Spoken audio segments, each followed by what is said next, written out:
Você está no seu consultório e de repente você recebe um paciente com dor neuropática para fazer tratamento odontológico.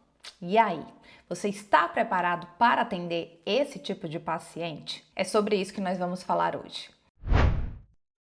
Olá, eu sou Dina Mara Ferreira, dentista, especialista mestre e doutora em DTM e dor orofacial, e nesse canal você aprende a como aliviar a dor e o sofrimento do paciente com dor orofacial. A prevalência de dor neuropática ela está aumentando.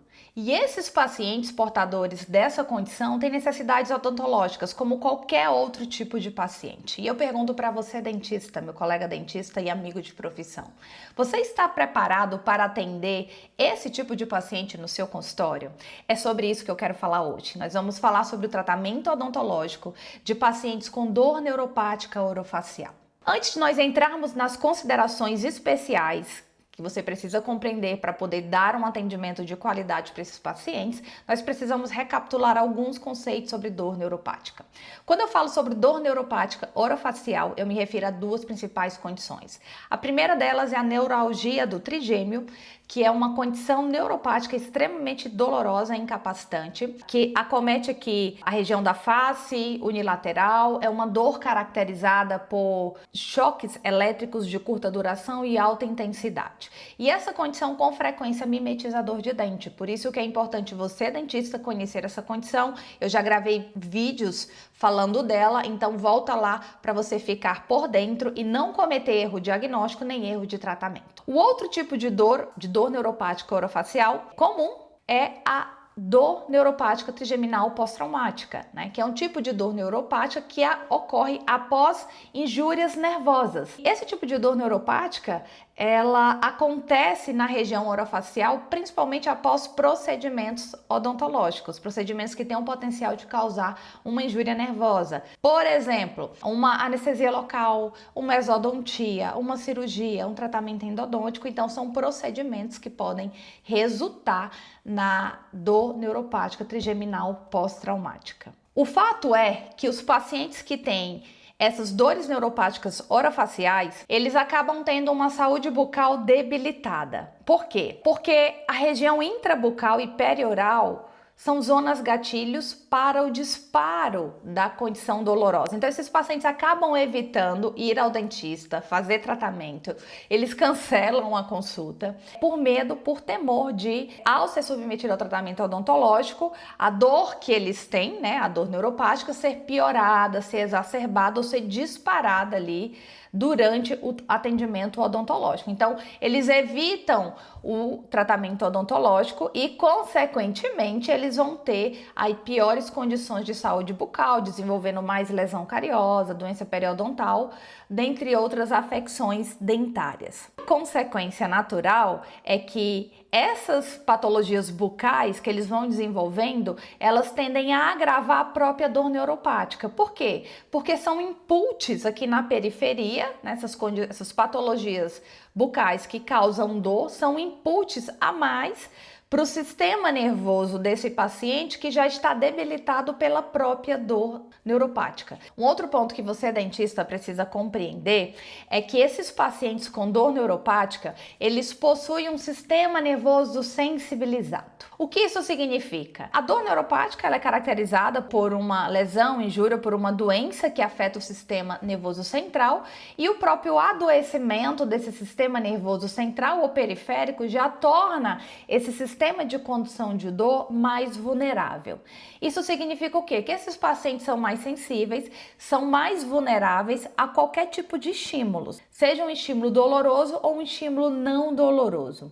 Portanto, o objetivo do dentista ao atender esses pacientes que têm dor neuropática, é evitar ao máximo procedimentos invasivos que vão causar dor e aí piorar já a dor neuropática que ele tem, e trazer um conforto durante o atendimento, se for necessário fazer alguma intervenção, algum procedimento invasivo. Esse deve ser o foco do dentista ao atender o paciente com dor neuropática. Então, vamos agora para as considerações do atendimento odontológico do paciente com dor neuropática. Primeiro ponto, agendamento de consultas. Qual que é o melhor momento para atender esse paciente que tem a neuralgia do trigêmeo ou que tem essa dor neuropática trigeminal pós-traumática? Quando eu falo da neuralgia do trigêmeo, essa condição ela é caracterizada por períodos com dor, que são as crises paroxísticas, e períodos sem dor. Então, o melhor momento é quando o paciente está livre das dores.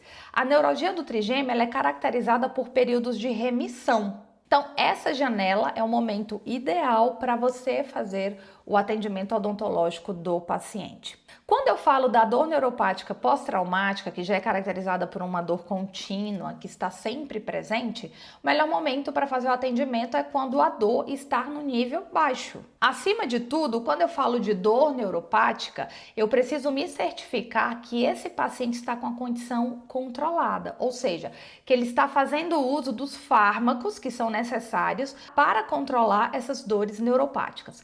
Então, não é adequado a gente atender um paciente que, mesmo tomando medicação, mas que fez um ajuste ali, há pouco tempo ele fez ajuste da dose do medicamento para o controle da dor neuropática. Então, não é aconselhável.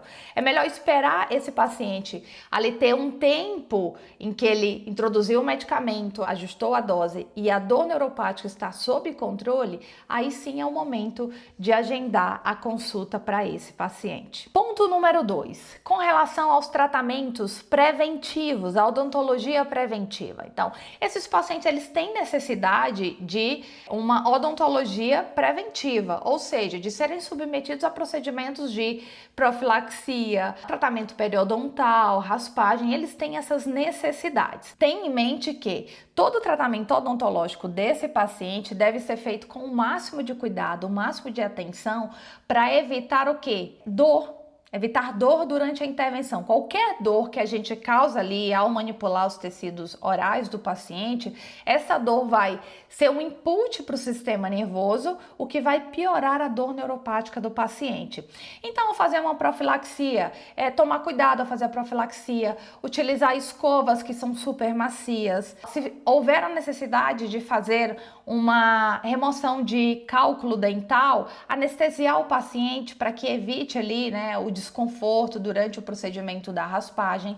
Então, são cuidados que o dentista deve ter ao manipular, esses tecidos orais. Por quê? Porque os tecidos orais e periorais são zonas gatilhos para o disparo da dor neuropática. Parte número 3, procedimentos curativos. Então, o paciente chega no consultório e há necessidade de realmente você fazer uma intervenção. O seu raciocínio, a sua lógica deve ser sempre comece ali pelos procedimentos menos invasivos e sempre opte pelas opções menos invasivas possíveis.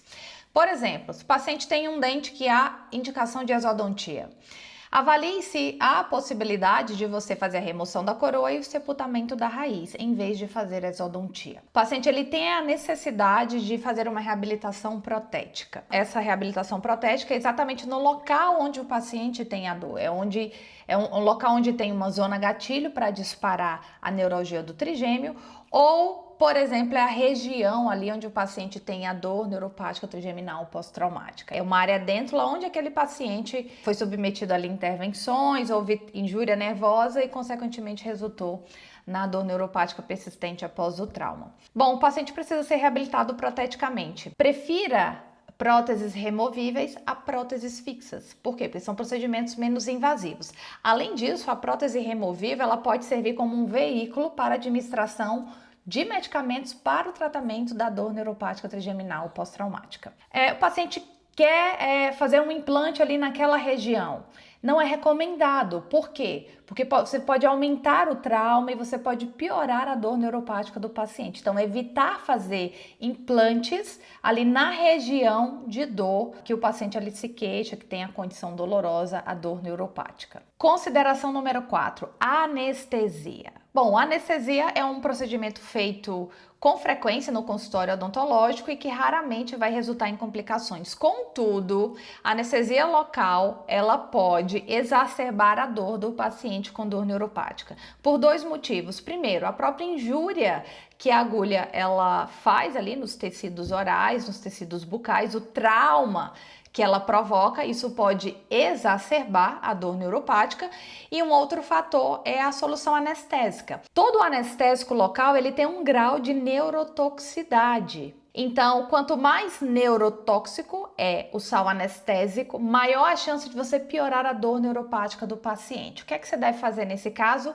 Escolher opções anestésicas que são menos neurotóxicas. Por exemplo, tem um estudo mostrando que a procaína e a mepivacaína, um estudo feito in vitro, mostrando que essas duas substâncias anestésicas têm um menor grau de neurotoxicidade. Então, preferir esses anestésicos ao realizar o atendimento odontológico de paciente com dor neuropática. Um outro detalhe importante e que é muito legal que você pode fazer é que na necessidade de fazer uma intervenção invasiva nesse paciente que vai causar dor, tem um potencial para causar dor, uma restauração, uma endodontia, exodontia, um outro tipo de cirurgia, né? Você precisa realizar um procedimento que tem o potencial de causar dor, porque vai causar injúria, trauma ali nos tecidos bucais. Além da anestesia local, que você tem que anestesiar para evitar o quê? Que o input seja conduzido ali pelo sistema nervoso, chegue até o sistema nervoso central e piore o quadro de dor neuropática, é você fazer a analgesia preemptiva. A analgesia preemptiva consiste em você administrar um medicamento, um analgésico, um anti-inflamatório, antes do procedimento para diminuir o que? A dor trans e pós-operatória. Em termos práticos, o que isso significa? Você pode escolher um anti-inflamatório da sua preferência, eu gosto bastante do ibuprofeno e da nimesulida, e você vai administrar antes do procedimento dentário, considerando ali o pico desse medicamento na corrente sanguínea do paciente. Você pega o nimesulida e o ibuprofeno e você olha a bula, o tempo médio ali para ele atingir o pico, a concentração máxima na corrente sanguínea varia ali entre 1 a 2 horas. Então você vai administrar esse medicamento 1 hora antes do procedimento. Durante a sua intervenção, o paciente vai estar com os níveis desse anti-inflamatório elevados na corrente sanguínea durante e após o procedimento dentário, tá? Então isso é uma forma da gente diminuir o que é o input que vai ali para o sistema nervoso central. E uma outra conduta que nós podemos lançar mão para aumentar o conforto do paciente durante o tratamento odontológico é fazer uma anestesia local extra ali no final do procedimento, tudo com o objetivo de quê? De diminuir ou eliminar por completo a dor pós-operatória. Resumindo, tudo que a gente quer ali no atendimento de um paciente com dor neuropática é causar o mínimo de dor possível. Porque todo estímulo doloroso que eu e você, que a gente desencadear nesse paciente, vai ser um input a mais, vai ser um estímulo a mais para um sistema nervoso que já está debilitado pela própria dor neuropática. Então, ao atender esse paciente, a gente tem que dar o máximo de conforto e promover ali e eliminar, dentro do que for possível, qualquer procedimento ou qualquer ali estímulo que cause dor nesse paciente. Então, recapitulando as considerações, os cuidados que nós devemos ter com esse paciente, ao fazer procedimentos preventivos, dar um conforto, fazer a profilaxia, fazer a raspagem, anestesiar se houver a necessidade, se houver a possibilidade ali de promover dor nesse paciente, a gente já faz a anestesia antes da raspagem, vai fazer a profilaxia, escolher ali ferramentas que são mais macias e são mais confortáveis para esse paciente. Se vai fazer procedimentos que são invasivos e tem o potencial de causar dor no paciente, anestesiar antes, utilizando soluções anestésicas que são menos tóxicas, como a procaína e a mepivacaína, fazer analgesia preemptiva com um anti-inflamatório 1 hora antes da intervenção e fazer também uma anestesia local ali no final do procedimento, também seguindo esses mesmos critérios, para que o paciente não tenha dor no pós-operatório. Então são esses os cuidados que você precisa ter para dar um atendimento de qualidade para o paciente com dor neuropática. Me fala agora se você já atendeu um paciente assim no seu consultório, se foi difícil, como você lidou e se você tem alguma dúvida sobre esse tema. Espero que você tenha gostado da aula, espero que tenha agregado na tua prática clínica e nós nos encontramos na próxima aula. Tchau, tchau!